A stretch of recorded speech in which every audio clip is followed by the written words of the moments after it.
Hi, I'm Jenny Branson. This is Intro to Teaching Techniques, Lesson 1. Welcome to Windance Farm. For your writing, we try to provide a safe environment. We need you to always be aware of your surroundings. We like to emphasize safety first when working around horses. For your protection, we like to always make sure you have on a form of boots, either a paddock boot like I'm wearing, or a riding boot, which comes all the way up to protect your ankles, and also to protect your toes. Horses, their hooves are naturally very sharp, and they're quite heavy. You can get some real damage to your feet. When you're in the barn and when you're riding, I do like to keep a helmet. It's always safer to have one handy than have to run and try to get one. All students must wear a helmet at all times while in the barn and working with their horses and during their lessons. Also, safety gloves or regular riding gloves, just to keep your hands from getting burned on the ropes or getting caught on the nails or any equipment that you might be working around. Help keep you protected. Lead ropes come in all different kind of lengths, all different kind of material. Find what you like to have comfortable in your hand. A good snap on the end that's large enough to easily click and unclick is good, and a fairly good length. I like to use a lead rope that's at least 8 feet in length. Now I'm going to show you how to get your horse out of the paddock.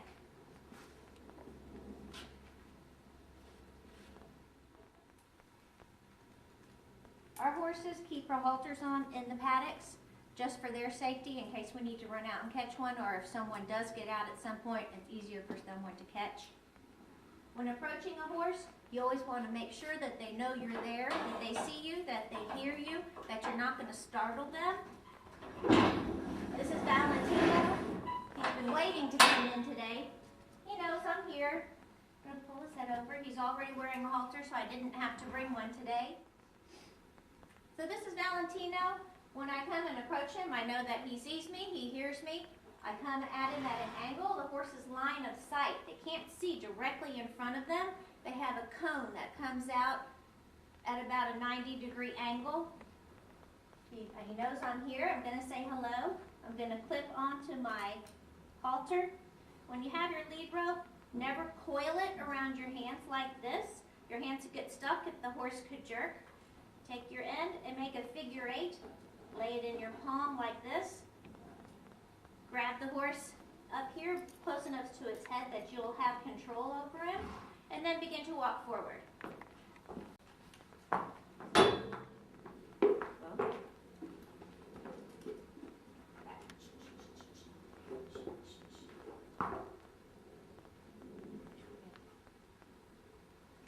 In most horse environments, it's customary that you lead your horse from the left side, but you always want to make sure that you can lead from either side in case you're in a situation that calls for that. Most horses, when they are trained beginning as young foals, the leading usually comes more comfortable being on the left side. When you're walking and holding your horse, you want to be in front of his shoulder and just about with his jaw so that he has a good line of sight with you and you have control of his head, but you're not going to interfere with him moving forward. As you begin to move forward, I'm going to go ahead and put Valentino in the cross ties.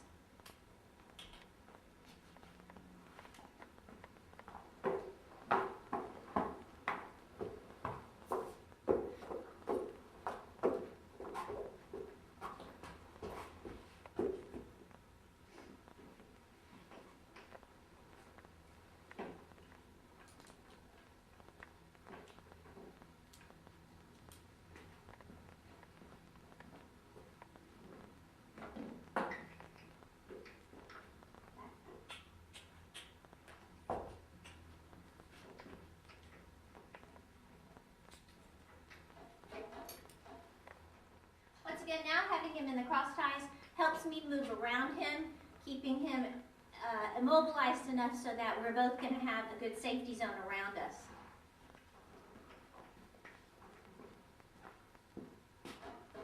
All around Valentino, we have what is this, a safety zone, and it's just an area that you can safely move around that you are not going to get kicked or accidentally stepped on. Horses do have a flight response, And when they are spooked, they are able to move very quickly. All right, with your horse properly secured in your grooming area, then you can begin your grooming. I like to start with a good curry. A curry helps bring the dirt up from the skin of the horse, bring it up to the surface so that you can then use some kind of a dandy brush or a stiff brush. Now, once you have your horse secured in your grooming area, then you're ready to begin. Keep your grooming area neat and clean, and have your grooming tools easily accessible so that you don't actually have to leave the area that your horse is in. First, you begin with your curry comb, and then you'll follow up with a stiff brush or a dandy brush.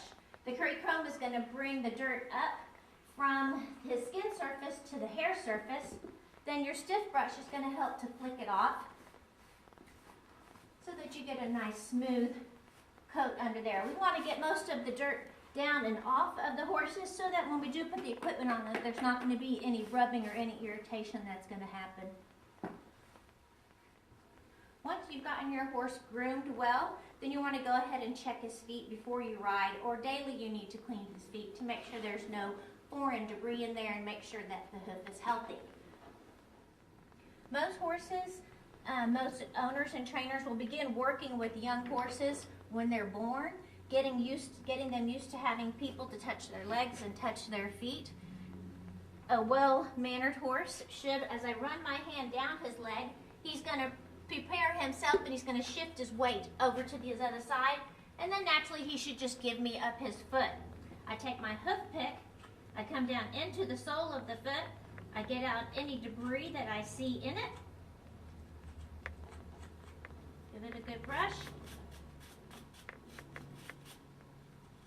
and then I just place the foot back down on the ground, telling me he's a good boy for giving me that foot. Then I'm going to move to his back foot, same thing.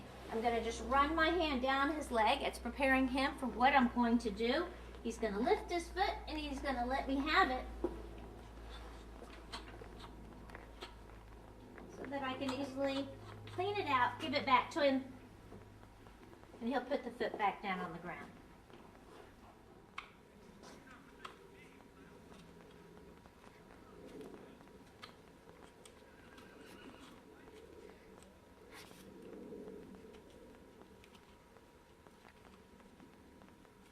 Maybe we should show how dirty her feet really are.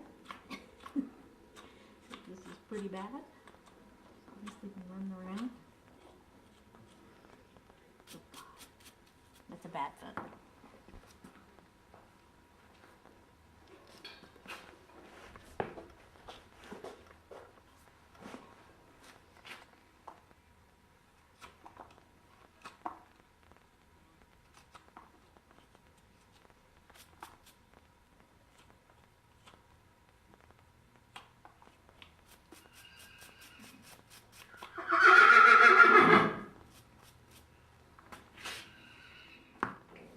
Dirty, and you just love it.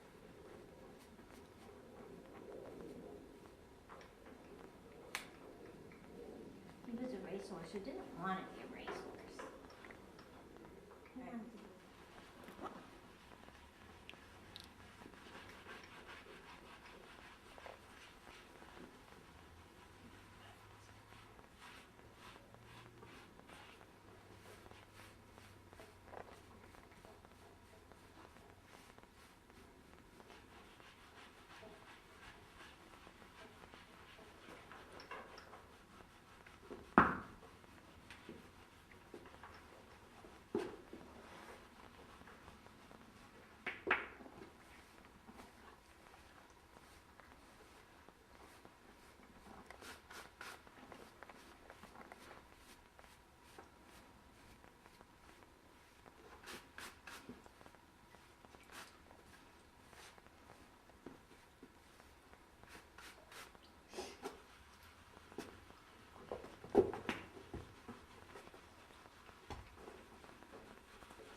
show you how to put a halter on your horse, bring him into the barn, proper handling techniques. When you approach your horse, you want to make sure he knows you're there. Tell him hello, make sure you have contact and that you have his attention. Open your door, slowly. When you approach, you want to go in toward his shoulder. You don't want him swinging around. You want to make sure you keep him from running in or out any doors. And once again, that you have his attention. With your halter, unbuckle the side strap. Place the halter over his nose, up behind his ears, and buckle where it's comfortable. Not too tight, not too loose. You want to be basically 2 fingers below the cheekbone for your bottom buckle. Your lead rope, keep it accessible. Hook it onto the bottom. Holding your lead rope in a figure 8 pattern with your offhand, your near hand on the left side. Ask the horse to come forward with you. When securing your horse, preparing for grooming, tacking up, anything that you might need, bring him over. Make sure that you're tying him to a secure, safe area. Take your lead rope, loop it through your bars. Bring it once over the top through the loop, then take it under through the loop again. This will keep it secure, and if there's any kind of an emergency, you have your loose end, you just pull and you're free.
Now I'm going to show you how to catch a horse that's out in the paddock and does not have a halter on.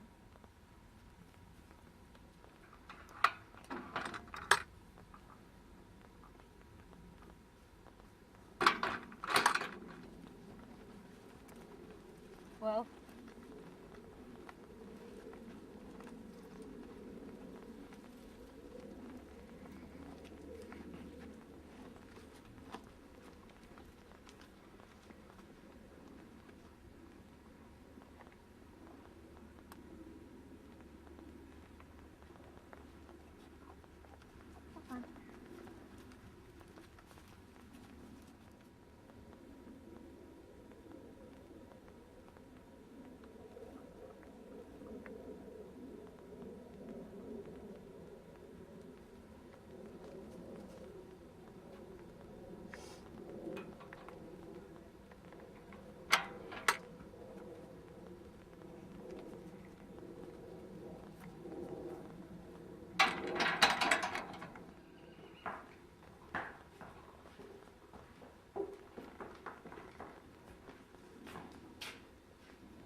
ideally, as an instructor and trainer, I'd like to have my students come onto the farm, feel that they're comfortable in a good learning environment, have their parents know that we think of safety first and for their safety and for the horse's safety, and that everybody have an enjoyable time.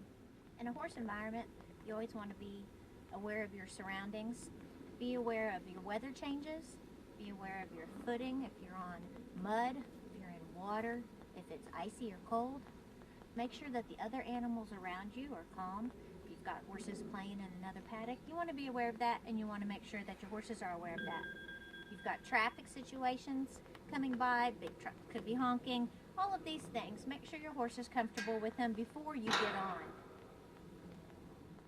As an instructor, I'd like for my children to come in, be able to talk about what they have experienced, what they would like to experience, what they want to get out of riding, their short-term goals, their long-term goals, do they want to own a horse? And I'd like to educate their parents as well as to what riding entails.